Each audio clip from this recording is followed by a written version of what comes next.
Welcome back, creeps. Hey y'all. Here are my hands. Welcome back to all the OGs, all our day oneers, but also welcome to all the new people who might be checking us out. Converts from the real life ghost stories thread. And if you're here, we love you all dearly. How are you this week? I'm good. I think my allergies are starting to act up. Yeah, I think everybody's been like a bit sniffly the last few days. We're both I'm feeling pretty zen. We just came from a meditation not that long ago. We did. Pretty cool. Yeah, I'm excited for you to experience the guided meditations for next time. We went to a sound bath meditation this time, which is pretty cool. Yeah, but you know what? Now that you say that, I usually do guided meditations, like on just like YouTube videos or whatever. So maybe that's why my brain just like ran amok. I'm wondering if maybe for me, I like guided meditations are great for when I'm feeling chaotic. Yeah. There's just a lot of chaos going on, whether it's like internally or externally. But like sound bath meditations, I feel like usually pack a greater punch after doing yoga. Yeah, I can definitely see the benefit, but yeah, I think my brain was just a little bit too chaotic is probably the nicest word for it. But yeah, that's why we're in our comfy fits. I've got my nice Stephen King sweatshirt on because it's like nice and cold out. Yeah, the raining. temperature dropped, which is weird. It's a great day. This week I had a different episode planned and we did it, we recorded it, and it was just kind of like, it fell flat or something like that. I'm still going to put it out on Patreon because it's like definitely a fun one. But it was just like, this isn't it right now. It didn't have the usual flow. Yeah. I think maybe the cadence of it was it was definitely different. like a weird structure as well. Yeah. But we did get some nice messages from new listeners and past listeners, but from just like some friends as well recently, and they were saying that they really enjoy like the, what we recommend kind of thing. Yeah. So this week I was really into the X-Files. I had never seen the X-Files before. So I think I'm in like 7 episodes or something right now. Yeah. And I will keep watching it because it's very good, very cool. And like already, like in the first few episodes, I was like, wait a minute. Like, this is already hitting certain weird areas that I've covered for this recently. And I'm like, I know this isn't real, but this is very close to home right now. Yeah. You know what I mean? So yeah, that's been very cool. And other than that, like listening wise, a lot of Queens of the Stone Age this week. I've noticed. Which is different from me. I'm a big fan of Mark Lanigan, the cigarette smoking singer who passed away last year. He like is featured on Queens of the Stone Age quite a bit. And I also really appreciate like other listeners recommending songs, because that's what happened last week after like I said, oh, listen to this and this. I got other people saying like, you should also check these guys out because they're pretty cool. Oh, nice. Yeah, so I do love that. Yeah, what have you been up to this week? I have been enjoying, before this, like I was in a sort of Bridge City Sinners phase. And right now I'm listening to a lot of Melanie Martinez since she dropped her new album. And we're actually going to go see her when she comes into town. I'm going to take my nieces to their first concert ever. Nice. And it's a good one because when she dropped her K through 12 album, I went to go see her by myself.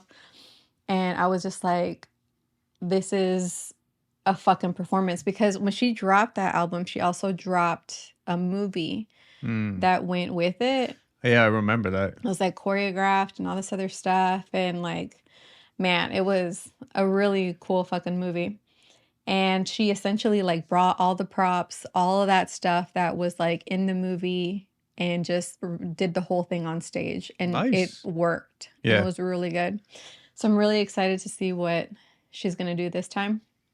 And I'm really glad that the girls are going to like see experience that with you. S-tiered concert quality for the first time. And then, I kind of want to get stuck into Billie Eilish music because like the more I've been exposed to it, the more I'm like, man, this is really good fucking music. And I don't know I feel like I kind of just like assumed that her music would be like like old Taylor Swift or something. I don't know why. I Maybe mean, it's she's because like it's a young like, pop star. Like, it's not exactly yeah. our. Well, see, like We're not the that's demographic. Like, right. So like to me, because I grew up in the like early 2000s, I have an idea of what pop music is. yeah, yeah. So when people say pop star, that's where my mind references like that kind of music, like Mm-hmm. Backstreet Boys, old Britney Spears, Christina Aguilera, that kind of stuff, you Yeah. know, like Cisco and all that shit. Even though, anyways, um, to me, that's pop, Yeah, yeah. you know? But man, like if this is pop, like Sign me now, up. Yeah, I'm yeah. fucking digging it. And you know, like Melanie Martinez is pop music, Yeah. but it's good fucking music. Yeah, I think I mean, we're getting way off now, but yeah, like just pop music has a bad name for itself. It's not actually all that bad. And a lot of the time with hindsight, you look back at like chart music and you're like, actually, that song went fucking hard. Like whatever it was, you know what I mean? Yeah. Anyway, And like watching. Oh, I guess I'm not really watching anything. yeah, you don't though. Really. No, You're like balls deep in the game right now. yeah, like I'm still fucking chipping away at Persona 5 Royal, but I'm at the last palette. I'm at the last palace. And I still have the new Pokemon to play. Mm-hmm. But because I know that one's gonna be a whopper of a fucking game, just like this one is, I kind of want to do like a small indie game in between. Yeah, yeah. Because I feel like I'm just in these long-term relationships with these games these days. You know who else is playing that? Persona Royale. One of our Australian listeners, right? Yeah, actually, yeah, Ebony, who, by the way, I can't remember now whether it was. I woke up to 2 or 3 messages, which isn't like an everyday thing or anything. But whoever shouted out or let me know that Pearl Jam announced their North American tour. Thank you very much. That was very cool. But no, Henry Zabrowski is also playing. Oh, is he now? Yeah, yeah. You know, my friend Henry. Anyway, have you got a card for us? I sure do. This is the tarot card section of the episode for the new listeners. Yeah. Today's card is the 8 of Wands. Today's message is take time to set clear intentions today. Whatever you put your energy into will take off like a rocket. If your intentions are unclear, you could find yourself in a situation you'd rather not be in. But if you are focused and intentional, the universe will give you a big helping hand. So I was thinking about this one. I was like, because I was trying to remember. I was like, when I pull these cards, you know, like the minor arcana, and I'm like, I know there's a correlation between numbers and the suit. And wands is like fire, the suit of action, getting shit done and stuff like that. Man, you know, like that kind of like manifesting things. And then I remember that there is the number of the card is also important, which is number 8. And then I was like, this card is making sense to me because the number 8 is the number of manifestation. So like I know if people are into numerology, which is a really good tool to learn if you're trying to learn tarot, is the suit and the number is important together. But the reason why I remembered number 8 in particular is because you're an 8. You're considered to be a number 8. Oh. And I remember I was telling you this a while back. And I was telling you it's pretty cool that you're a number 8 because, again, like people who are 8s, it's easier for them to manifest what it is that they want as long as they can focus, which is one of the things that 8s can struggle with. That makes sense. Yeah. And so that's why like the message today made a lot of sense. It's like today is a day to get shit done because it will get done and the universe is going to give you that helping hand today. Oh, thanks, universe. Anyways, so today I say that all to say is like you have 2 specific elements here that are like ideal for you. Like if there's something that you've been putting on the back burner, today is the day to do that because you got your 8s and you got your wands. I got my 8s and I got my 1s and I am ready. Okay, go for it. Okay, before we get stuck into this week's episode, though, I have an itchy nose. I am going to shout out our friend Lexi. Okay, so I'm just going to read this because Lexi has a blog called octoberallyear.com. She's a long time, like literally since day one. She's been super supportive of Weekly Creep and all of our endeavors, and she's just lovely. So I told her she just started like a newsletter with her website. So I told her, let me read this out. And if anybody's interested, go and join. She does very cool stuff. Lexi uses her blog, octoberallyear.com, as well as her Instagram, octoberallyear_, to combine her love of all things spooky, photography, and travel. With stories primarily located in the South, she lives in Savannah, one of America's most haunted cities. She shares spooky stories from all over the country. Some are well-known haunts, while others are lesser known, with plenty of deep dives as well as personal experiences. But I can attest to the work that she does. Like, she is very detailed. I've actually used a couple of her posts for episodes that we've done in the past. I can't remember which ones exactly, like offhand, except for the Sorrel Weed House, which may or may not have been a Patreon episode. I actually can't remember. But you all should definitely go check her out. Very cool. Even just aesthetically, I like having her on my Instagram. You know what I mean? The photos that she posts are very, very cool. And now I'm going to start the episode. Okay. Welcome back to another spine-tingling episode of, quote, Weekly Creep. Tonight we delve into the darkest corners of the human psyche, exploring the macabre and the mysterious. From haunted houses to unsolved mysteries, we bring you the most terrifying tales from around the world. On tonight's episode, we will be taking a deep dive into the disturbing case of the black-eyed children. What are they, and why do they seek out unsuspecting victims in the dead of night? Are they the product of urban legend, or something far more sinister? Join us as we uncover the truth behind these eerie encounters. But that's not all. We'll also be investigating the haunted asylum of St. Agnes, where countless patients met their untimely demise. Will our team of paranormal investigators be able to survive the night and capture evidence of the supernatural? Question mark. So grab your popcorn, turn down the lights, and get ready for a night of heart-pumping terror. This is Weekly Creep. According to AI, who doesn't actually know what Weekly Creep is, we're not big enough. No wonder. I was like, why the fuck did you say, quote, Weekly Creep? I'm like, no, we are Weekly Creep. What the fuck? From here on out, this week's episode has been written completely by the machine. Yay. Oh, and it's macabre. What did I say? Macabre. Macabre. Yeah. Yeah, okay. Whatever. Corn on the Macabre. That's what we were going to name our podcast, Yeah. Corn on the Macabre. Apparently it's another podcast. Yeah, we're too late. Anyway.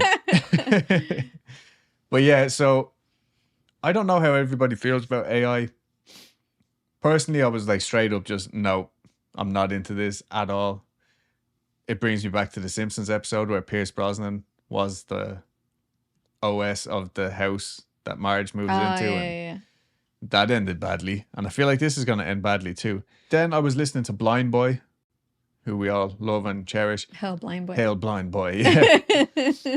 But he was actually saying he uses it to help him like visualize things. And like he'll ask it questions like, what would happen if, you know, this scenario unfolded? And then he'll use that to like work into his story. Or like if he gets to a point where he's like can't see an outcome in a story that he's writing, he'll go to GBT and ask that. That's pretty cool because it's like if you want a different perspective that you can't possibly fathom, obviously. Yeah. And it literally gives you opinions. It's very strange. I keep thanking it, like when I'm talking to it, because I feel like I'm talking to like customer service. Do you know what I mean? Mm-hmm. That's what I do to Google. Yeah. And so I purposefully then will like go out of my way to not be like rude or anything, but I'll just be like blunt. I'll be like, no, wait, this is a machine. It's an app. Anyway, this week we have a collection of stories that started in my brain. Okay. But came out of my iPad. I don't know if we're ever going to do this again, to be honest. I'm kind of curious. I just wanted to do it as an exercise. I love it. And as well, it kind of goes back to the Creepypasta episodes that everybody loved. Like we get like messages saying like, please do another Creepypasta episode. But to be honest, I feel a little bit bad because a lot of them are hilariously bad, but I don't think they're meant to be. And then I'm like, oh no, am I just laughing at this kid's work? Yeah. So that's why we haven't done one since. Because I'm like, if I put out a short story and somebody was reading it on a podcast and just being like, ah, ha, ha, ha, you're terrible. Yeah. Advertisement. Anyway, so here goes the first one. The Amityville Horror House had been abandoned for many years. The house was infamous for the horrific murders of the DeFeo family that took place there in 1974. The place was said to be cursed and haunted, and many people avoided it at all costs. However, there was one person who was not afraid of the house, and that was the Mothman. Oh. So this is Mothman solves or investigates the Amityville house. Shut up. Yeah. Now I tried to make it write this story from the perspective that Mothman had actually committed the murders and then come back to replace Ed and Lorraine Warren. But wow. It doesn't let you do violent stories. Oh, yeah? Yeah, there's a lot. Like it also won't let you write erotica, which I found out. The Mothman had been investigating paranormal activity for many years. He was known for his bravery and his ability to solve even the most complex cases. When he heard about the Amityville Horror House, he knew that he had to investigate it. He was so determined to solve the mystery of the house and put an end to the rumors that surrounded it. As he arrived at the house, he felt a chill run down his spine. The place was in a state of disrepair, and there was an eerie silence that hung over it. The Mothman knew that this was going to be one of the toughest cases yet. He spent the next few days investigating the house, studying every detail and trying to find any clues that would help him solve the mystery. However, he found nothing out of the ordinary. The house was just like any other old house, and there was no sign of any paranormal activity. Just when the Mothman was about to give up, he heard a strange noise coming from the basement. He cautiously made his way down the stairs, and what he saw there made him gasp in horror. That actually took me. And I was thinking, how do you know it doesn't let you write erotica? Did you try to have it write the script for your Rubber Fist movie? We'll get there. Okay. I just would have thought it would have been funny if the Mothman had made an encounter along his way. The walls were covered in strange symbols, and there were strange voices coming from the darkness. The Mothman knew that he had stumbled upon something truly terrifying. He knew that he had to act fast if he wanted to solve the mystery of the Amityville Horror House. He spent the next few days studying the symbols and deciphering the voices. He realized that the house was haunted by a powerful demon, and that it had been controlling the minds of the people who had lived there. With this new information, the Mothman began to conduct a ritual that would banish the demon from the house. It was a dangerous and complicated process, but he was confident that he could succeed. As he began to recite the incantations, he felt a sudden surge of power coursing through his body. The ritual lasted for hours, and when it was over, the Mothman collapsed on the floor, exhausted. He wasn't sure if he had succeeded, but when he looked around, he saw that the house was no longer dark and foreboding. The symbols had disappeared and the strange voices had stopped. The Mothman knew that he had done it. He had solved the mystery of the Amityville Horror House. From that day on, the house was no longer considered to be haunted, and it was eventually sold to a new family who lived there happily for many years. The Mothman had cemented his place in paranormal history as a true hero. He had proven himself to be a worthy investigator and had solved one of the most complex cases in the world of the paranormal. People still talk about the Mothman and his bravery to this day, and his legacy lives on as a beacon of hope and courage for all who investigate the unknown. That is so lit. I love that. Yeah, but I love it and I hate it at the same time because it actually had no information to it. You know? No, I get it. No, I love it because it's like those, like we could spitball so many ideas to this fucking thing. Yeah. And they can just like, because it's like, okay, well, and now what? Like I have this idea and now what? Like, and then what happens? And then what happens? And what would happen if this happened? Yeah. It's interesting. It's about to get more interesting. Also doesn't let you you know what this is good for? Stoner thoughts. Yeah. Yeah. But then there's the other scary thing is like, so stoner thoughts are great when you're sitting around in a room full of stoner friends Yeah. and you're just bouncing back and forth like, yo, what if the fridge was made of Lucky Charms? And then your friend just goes, oh, where would we put the milk? Yeah. That's fine. But now when you're in this room and it's just you and the computer, and the computer is giving you valid thoughts. Yeah, exactly. No, it gets scary. That's quick. why. That's exactly what I mean. Because like when you sober up and you're like, okay, yeah, so what if the fridge was made out of Lucky Charms? So what? And you just throw away the thought, you throw it into AI and it makes it into something. Yeah, which is terrifying. To me, I think that's scary. This is the scary part of AI. Anyway, moving on.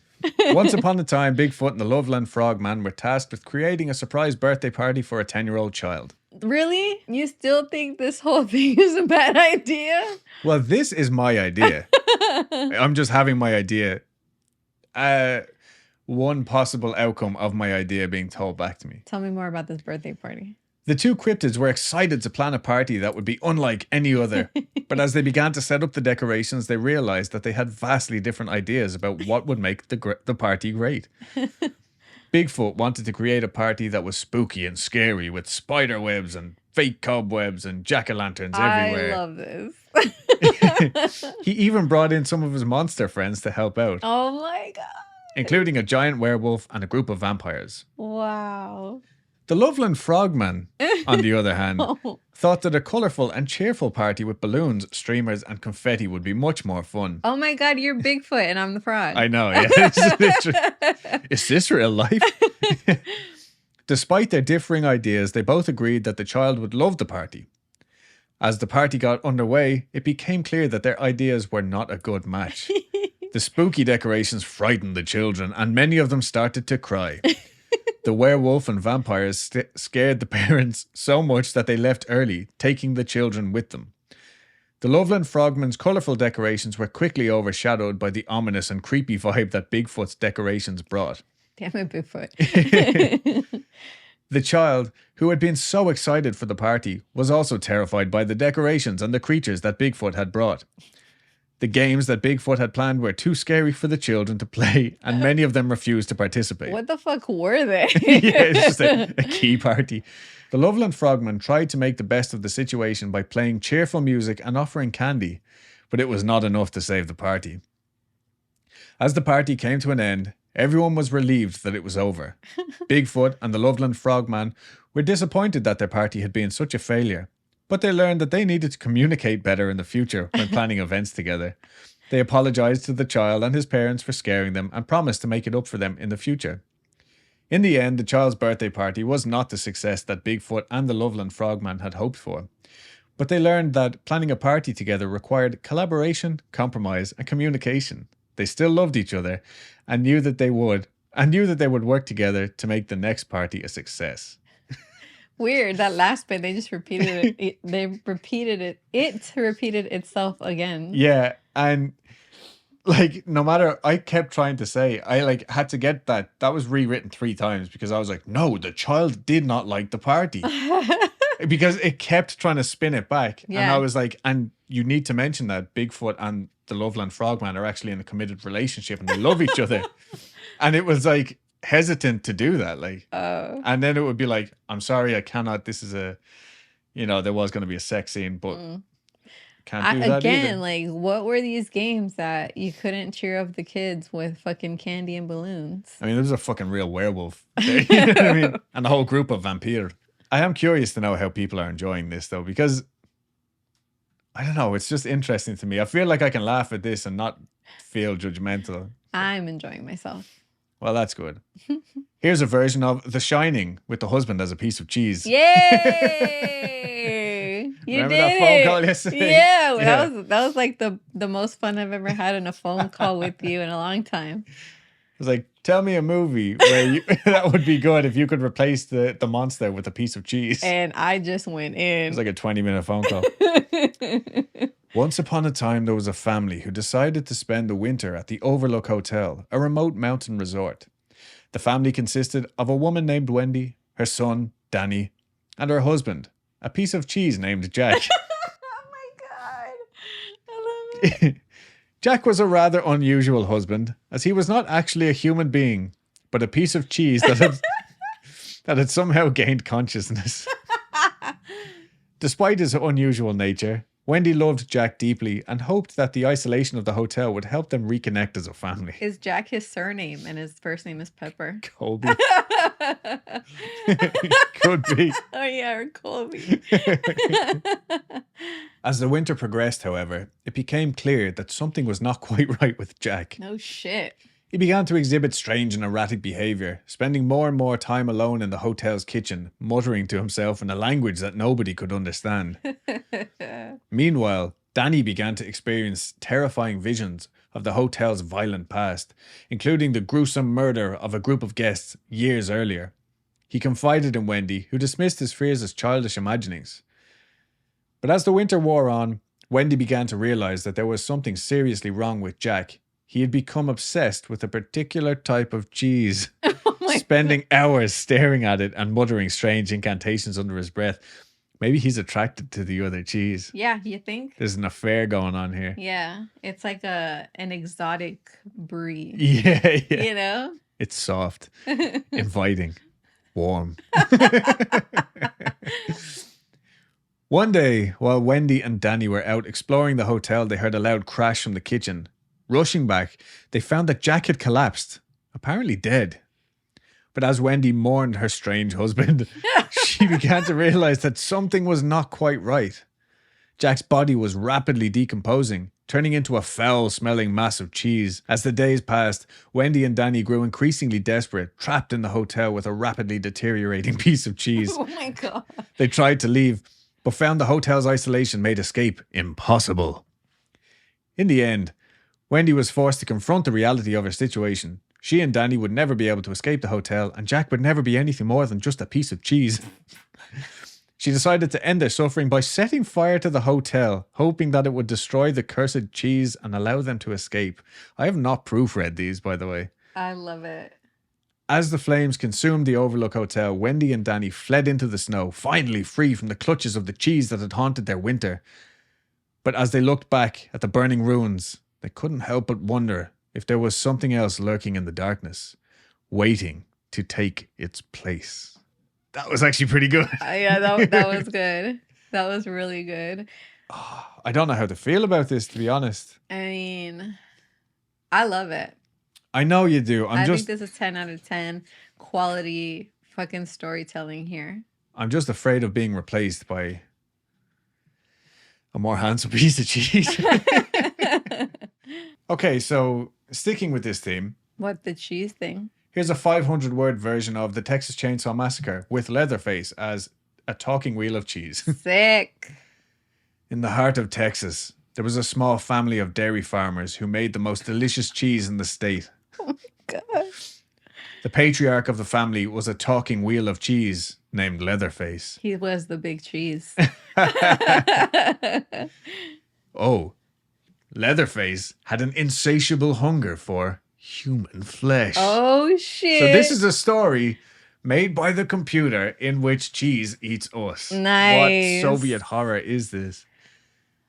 One day, a group of young adults. I mean, it depends on where you're from, I guess. One Clearly. day, a group of young adults on a road trip stumbled upon the family's farmhouse and asked if they could buy some of their famous cheese. Leatherface eagerly agreed, leading them into the barn where he showed them his prized cheese-making equipment. But as the group explored the barn, they stumbled upon a horrific sight. Hanging from the rafters were the mutilated bodies of Leatherface's previous victims, their blood and gore coating the equipment used to make the cheese. Oh, shit. Holy shit. The group tried to run, but Leatherface was too quick for them. He brandished a chainsaw and chased them through the barn, his mad laughter echoing through the air. One by one, the group fell to Leatherface's deadly blade, their bodies dismembered and added to the cheese-making equipment. Whoa.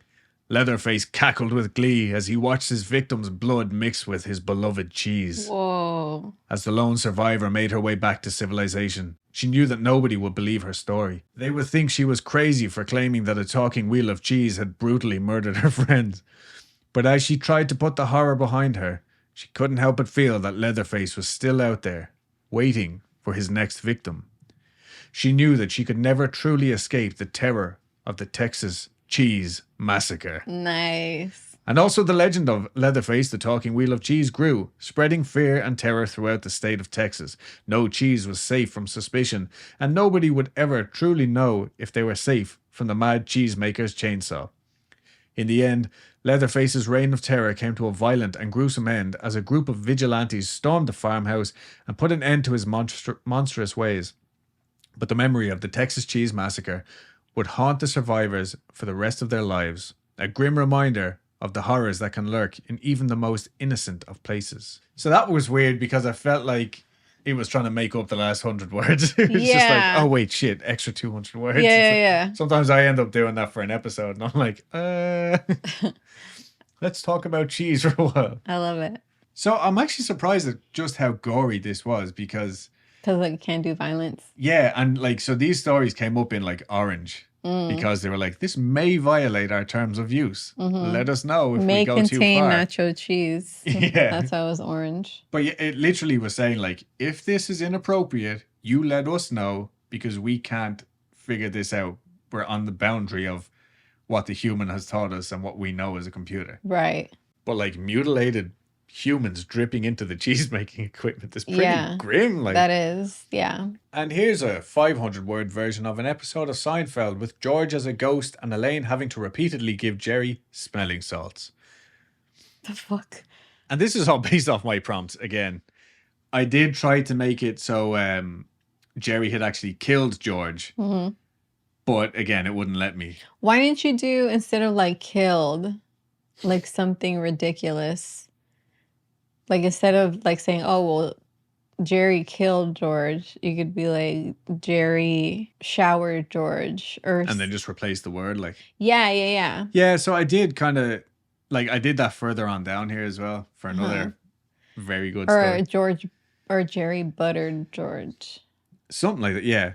But anyway, Jerry Seinfeld was skeptical of ghosts, to say the least.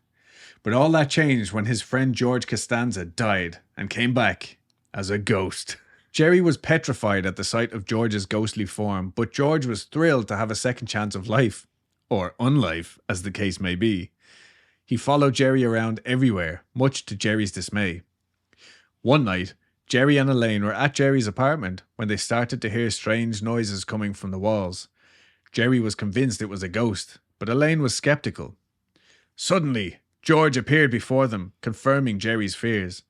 He tried to convince Jerry that he wasn't a bad ghost, but Jerry was too scared to listen. Elaine tried to calm Jerry down, but every time she mentioned the word ghost, he fainted dead away. Enter bath salts. She had to repeatedly give him smelling salts just to keep him conscious. Oh. Yeah, not bath salts. He proceeded to eat Elaine's face. Meanwhile, George was having a grand old time haunting Jerry's apartment. He kept moving things around and making ghostly noises, much to Jerry's terror. Eventually, Elaine had enough of Jerry's fainting spells and decided to take matters into her own hands. She set up a seance to communicate with George and convince him to move on to the afterlife. During the seance, Elaine channeled George's ghost and convinced him to leave Jerry alone. She promised him that she would make sure his memory lived on and that he would always be remembered as the lovable loser he was. Oh, shit. Yeah, I know, right? To everybody's surprise, George's ghostly form faded away, leaving Jerry and Elaine alone in the apartment. Jerry was still a bit shaken up, but he was relieved that George was finally gone. In the end, Jerry and Elaine were left to ponder the mysteries of the afterlife. Was there really a ghost haunting Jerry's apartment? Or was it all just in their heads? Either way, they knew they had survived a truly spooky experience thanks to the ghost of George Costanza. I like that one. Yeah, and then I was like, okay, write me an actual scary story, something that's going to freak me out. And I put in things that I am afraid of personally. And I was like, I haven't read it yet. So let's just see where this takes us. The tiny village of San Felipe was nestled in a lush jungle on the coast of Colombia. The villagers went about their daily lives, tending to their crops and fishing the waters of the Caribbean. Life was peaceful until the sloths arrived. Oh my Slots. God. I thought like penny slots. Penny slots. Okay, yeah, this is gonna get interesting real quick. Read that again. All right, let's try this again, shall we? I'm gonna be here doing a lot of.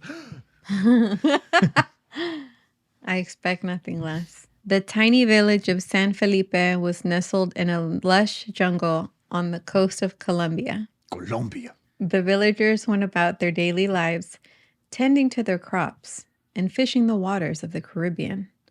Life was peaceful until the arrival of the sloths. Okay, so I actually know that much already. At first, the sloths seemed harmless. They appeared out of nowhere, lounging in the trees and munching on leaves. But soon, the villagers began to notice something strange about them. Their eyes gleamed with a sinister intelligence, and their claws seemed sharper than ever before. This is actually weird. Sinister intelligence? I don't like it. Then the tsunamis came. Huge waves crashed onto the shore, destroying homes and dragging people out to sea. Jesus. The villagers ran for their lives, scrambling up into the trees to avoid the deadly waters. But the sloths remained calm, clinging to the branches and watching as the village was swept away. When the waters receded, the sloths descended from the trees, their eyes glowing with malevolence. Oh, I really don't like this. The villagers were terrified. They had never seen anything like these evil sloths before. They tried to fight back, but the sloths were too quick, too clever. They attacked the villagers with razor-sharp claws, leaving deep wounds that would never fully heal. And then the nightmares began. The villagers would wake up in the middle of the night, screaming and covered in sweat. They dreamed of the sloths crawling into their homes and attacking them in their sleep. See, this is what I don't. It's the crawling, I think. No one knew where the sloths had come from or why they were so evil. Some said they were demons sent by the gods to punish the villagers for their sins.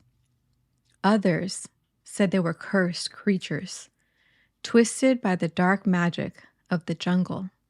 But one thing was certain: the sloths were here to stay. They had claimed the village of San Felipe as their own, and anyone who dared to venture too close would feel the wrath of their razor-sharp claws. And so the villagers fled. They left behind their homes and their fields, their dreams and their memories. They fled from the evil sloths and the tsunami-wrecked shore, and they never looked back. Today, San Felipe is a ghost town. The jungle has swallowed up the ruins of the village, and the evil sloths still lurk in the trees, waiting for their next victim. The sea churns and roars, a constant reminder of the terror that had once ruled this place. And the few brave souls who dare venture into the jungle at night say they can still hear the whispers of the sloths, promising a fate worse than death. Wow. That was... You don't think it's a real place, right? And I booked his tickets. Yeah. Can you imagine? Can you imagine? No, seriously, that is awful. But I just, yeah. So, I mean, that was pretty scary, though. Like, yeah, it was like... from a PG computer's point of view. Yeah, it was really good.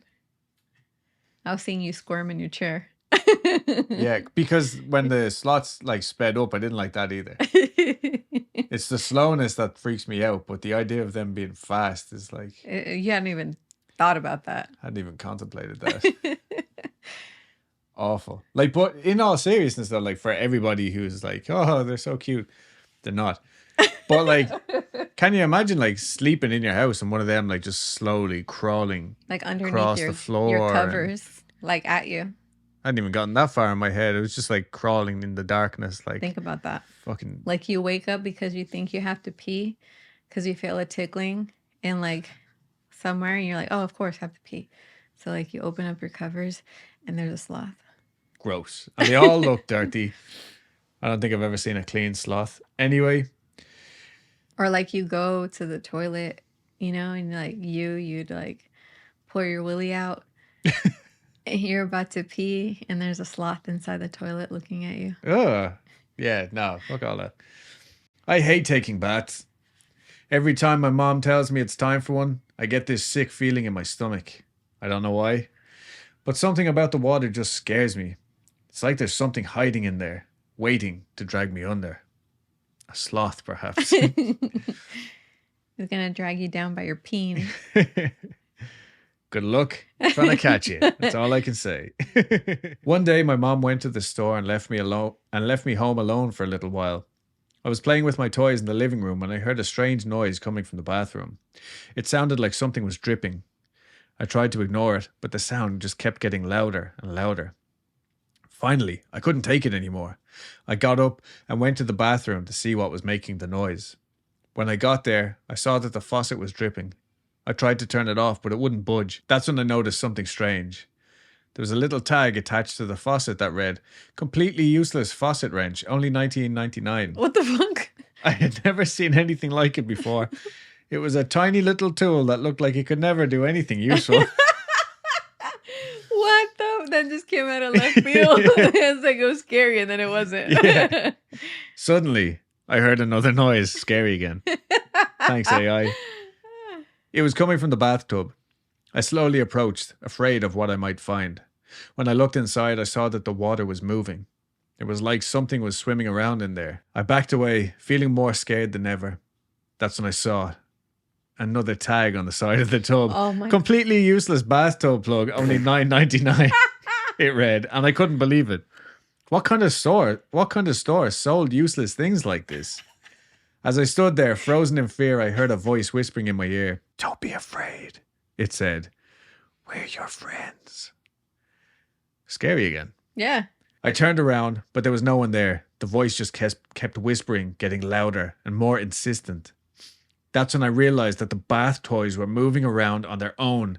They were coming to life, splashing around in the water and making strange noises. I tried to run, but they chased after me, their plastic hands grabbing at my legs. Finally, I made it out of the bathroom and ran to my room, slamming the door shut behind me. I sat there, shaking with fear, until my mom came home. When I told her what had happened, she just laughed and said it was my imagination. But I knew it wasn't. Those useless items had brought something into our house, something that wanted to hurt me, and I knew that I could never take a bath again, not until I found a way to make it safe. But for now, I would just have to live with the fear and hope that someday I could find a way to banish the terror that lurked in the water. So that was a creepypasta written from the point of view of an 8-year-old who was afraid of the bath, and also with some useless advertisements thrown in. That is hilarious. Yeah. I love that. But, so this was one that I wanted to test, like, okay, but actually make it scary. Yeah. And it did a pretty good job, like, Yeah. actually. I love it. It was a lot better than most of the creepypastas that we've read. Honestly. That's true. I remember the dark era of creepypasta. We did wade through a lot of bad ones. Yeah. Okay. This might be the pièce de résistance. Oh? As Zach Bagans and Nick Groff. Oh! The duo, the deadly duo, are back. As Zach Bagans and Nick Groff entered the abandoned church, they both felt a shiver run down their spines. It had been years since they last worked together, and now they were facing a demonic presence that was said to be terrorizing the local town. Tell me this is a fanfic romance. It might be. I honestly am having difficulty remembering the whole thing. But I thought it was pretty fitting considering that Nick and Zach, the whole drama has like surfaced again. And yeah. Anyway, but as they began their investigation, they realized that something wasn't quite right. Okay. Oh my God, what? The supposed demonic presence turned out to be none other than Joe Pesci. The legendary actor known for his tough guy roles in Hollywood. Come here, kid. Can you imagine? However, Joe Pesci wasn't the only thing that was off about this case. The church's traditional tools for exorcism, such as crucifixes and holy water, had been replaced with rubber fists and strawberry-flavored Kool-Aid. That was supposed to be KY jelly, but it wouldn't let me put it in. So it was supposed to be strawberry-flavored lubricant. It seemed like someone was playing a sick joke on them. As they worked to rid the church of Joe Pesci's presence, Zach and Nick couldn't help but feel like they were being watched. The atmosphere was thick with an ominous presence, and they could hear strange whispers coming from the shadows. Come here, kid. Is that what it keeps saying? I don't know. No, that's just me. I'm trying to remember what else. You think I'm funny? Huh? Is that what you think I am? Like, am I funny to you? Come here, kid. What's so fucking funny about that? I'm trying to, what else was Joe Pesci in? I love it. Keep going. Keep doing what you're doing. Despite the odd circumstances, Zach and Nick remained determined to complete their mission. They fought off the darkness with their rubber fists and the sweet taste of strawberry Kool-Aid filling their mouths. Gross. In the end, they succeeded in banishing Joe Pesci from the church. As they emerged from the church, Zach and Nick were both exhausted and relieved. They held hands as they made their way to their bright pink Barbie convertible, which they had bought as a joke but ended up loving. As they drove off into the sunset, they listened to the sweet sounds of Taylor Swift's Shake It Off blasting from the radio. Nice. Zach and Nick had reunited after years of fighting, and this strange case had brought them closer than ever. They knew that they would continue to work together, no matter what strange or terrifying cases they may face in the future. And as they drove off into the night, they couldn't help but smile at the absurdity of it all. Give me your impression of Joe Pesci. Joe Pesci, come here, kid. What, you think I'm funny? Think I'm fucking funny? Oh, I love it. Can you imagine that's the rubber fists slapping at the... Anyway. No, I just imagine they're hitting Joe Pesci in the face with as he's running through the pews. Come here, kid. Just over and over again. But not even hard. They're just Yeah. Zach and Nick's just I'm just happy we're back together. Yeah. And this is a text thread from Zach and Nick, which might actually explain how they fell out in the first place. I'm not sure if the AI actually solved this. Zach. Hey man, I was just watching some old... Actually, wait. Hey man, I was just watching some old episodes of Ghost Adventures, and I gotta say, you were the best ghost hunter on the team. Are you kidding me, Zach? You were the one always leading the charge and taking on the scariest hauntings. No way, dude. Hold on. Is this an actual thread or you plugged it in? This is AI generated text messages from Zach, between Zach and Nick. Okay, Aaron might cool. show up. I don't know if it's a group chat or not. I can't remember. You don't know if it's a group chat. It actually stopped letting me do this after a while. No way, dude. You were always the one who was more in tune with the spirits and could pick up on their energy. Yeah, but you were always the one with the most convincing evidence and could debunk any skeptic. That's just because I have better equipment and know how to use it. You're the one with the real psychic ability. Come on, Zach. You know that's not true. You're the pretty boy of the group, always getting the close-ups and the dramatic shots. Hey, I'm more than just a pretty face, Nick. I'm a serious investigator. Of course you are, Zach. I'm just saying that you're the one who looks good doing it. Whoa. You're just jealous of my hair, Nick. Nick, laughing. Maybe a little. Wait. Ha ha ha, maybe a little. Ha ha. But seriously, Zach, you're the better ghost hunter. I've always looked up to you. And I've always looked up to you, Nick. You have a real gift for connecting with the other side.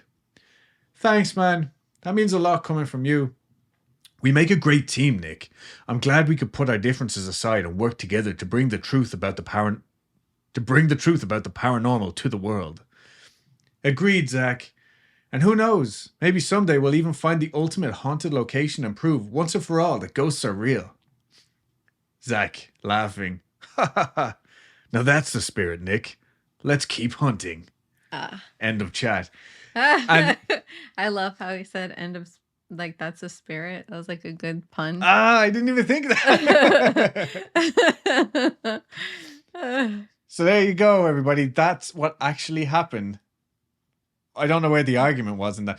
So I think it was the hair. It's like, you're just jealous of my hair. Yeah, was that the fight? Yeah, and like it was glossed over, but Nick was really, or was it Zach, really took it to heart.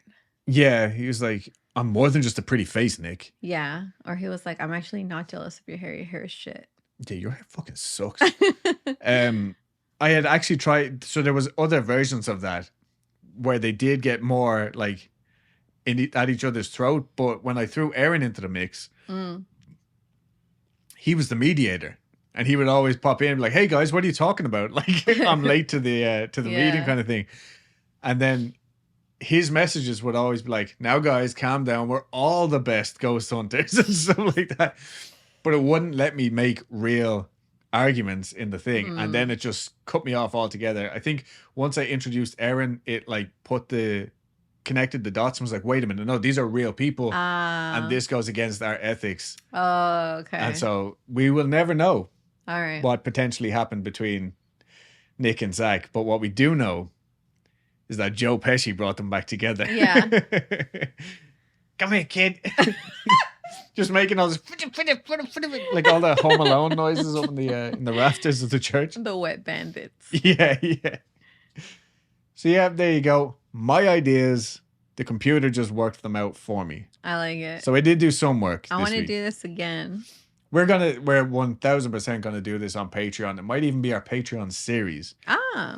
Depending on like how everybody liked it. So let us know. We do like little random episodes like this are like 1 in a million for us. Or I guess like 4 out of every 100. And they're so fun. Yeah, so it keeps it like light for us as well, you know what I mean? Yeah. And yeah, we'll be back next week with a more serious topic. It's about to get real. And I've been saying this for a few weeks, but it's about to get like for real. In there. Like real. In there like swimwear. In there like a rubber fist with Kool-Aid lubricant. And Joe Pesci. Come here, kid.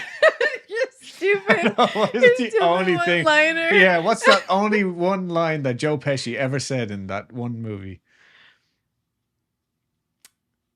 I really can't think of anything else. Your parents around, kid? Remember when he was like he was the police officer? Yeah.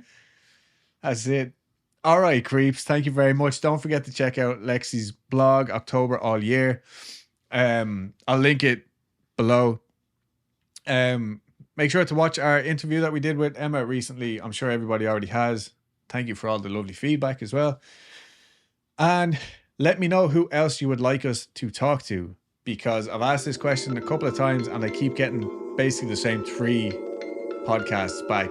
We're working on those 3. If there's anybody else, let us know. And yeah. Or maybe it'll just be those 3 for a while. Yeah, this isn't going to be like a forever thing. We just wanted to do some random interviews. And yeah. Okay, guys. See you next week sometime. Bye. Bye. Today's card is the 8 of Wands. Hold on. This is really bugging me. The 8 of Wands. Nope. Once upon a time, Bigfoot and the love melon.